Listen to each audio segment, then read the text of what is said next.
కళ్యాణ్ దీని మీద మీకు అంచనాలు ఏమున్నాయి ఓ వెంకటకృష్ణ గారు? సార్? నిర్మోహమాటంగా మనం పరిశీలిస్తే, అంటే ఆ, వాస్తవాన్ని వాస్తవంగా చూడాలనుకుంటే బీజేపీ చేసే ప్రయత్నాలు ఒకటున్నా, టీడీపీలో కూడా ఒక రకమైనటువంటి మెతకదనం ఏ కారణం వల్లనో కానీ ఒక మెతకదనం ఉన్నది. యథార్థం ఇది. ఆ మాట అంటే రాజకీయ రాష్ట్రం కోసం అంటారు చంద్రబాబు నాయుడు గారు.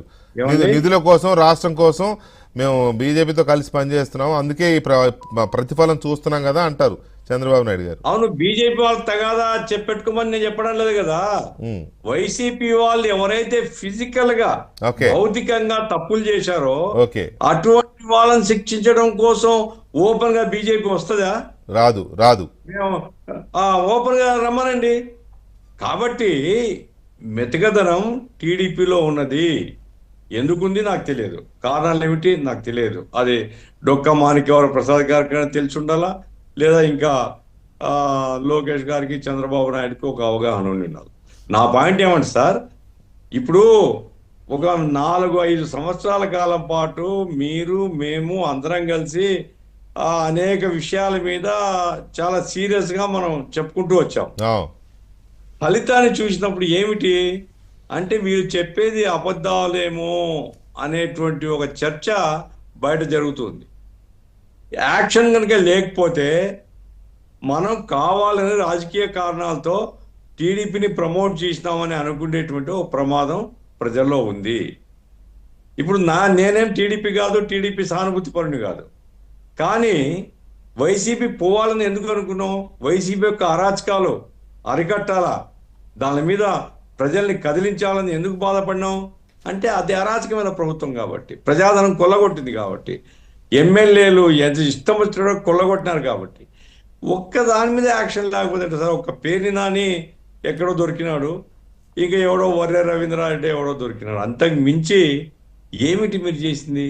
వాళ్ళు దొరకలేదు సార్. కాబట్టి టీడీపీ ఆత్మపరిశీలన చేసుకోవాలా. మాణిక్యవర ప్రసాద్ గారు సీఎం గారికి పోయి చెప్పాలా, ప్రజల్లో రాంగ్ సిగ్నల్స్ పోతున్నాయి. రెండోసారి నేను ఇంకోటి చెప్తున్నాను చూడండి, ఇప్పుడు వైసీపీ పని అయిపోయింది అని ఎవరు అనుకోవడం లేదండి. వైసీపీ పని అయిపోలేదు.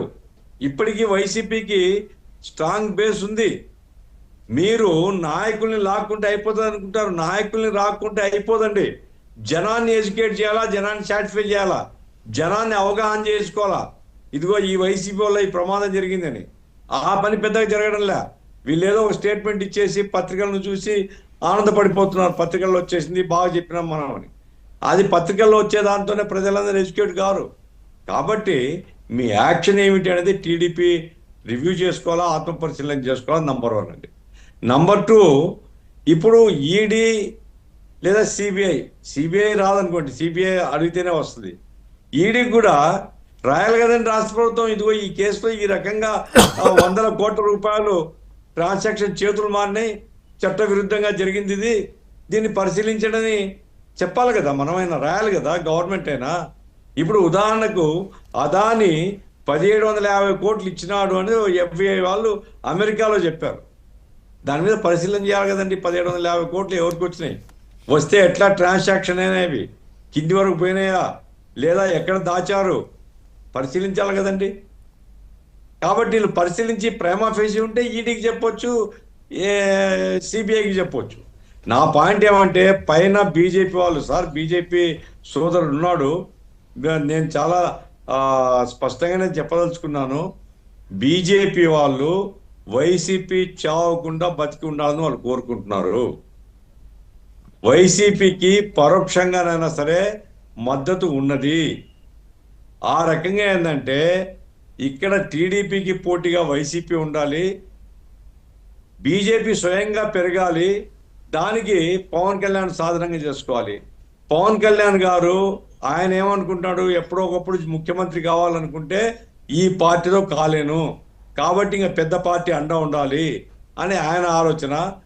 పవన్ కళ్యాణ్కి అధికారంలోకి తీసుకొని రావడానికి బీజేపీకి ఏం అభ్యంతరం లేదండి. ఇప్పుడు మనీష్ సిసోడియా మొన్న చెప్పాడు, కేసులు పెట్టినారు.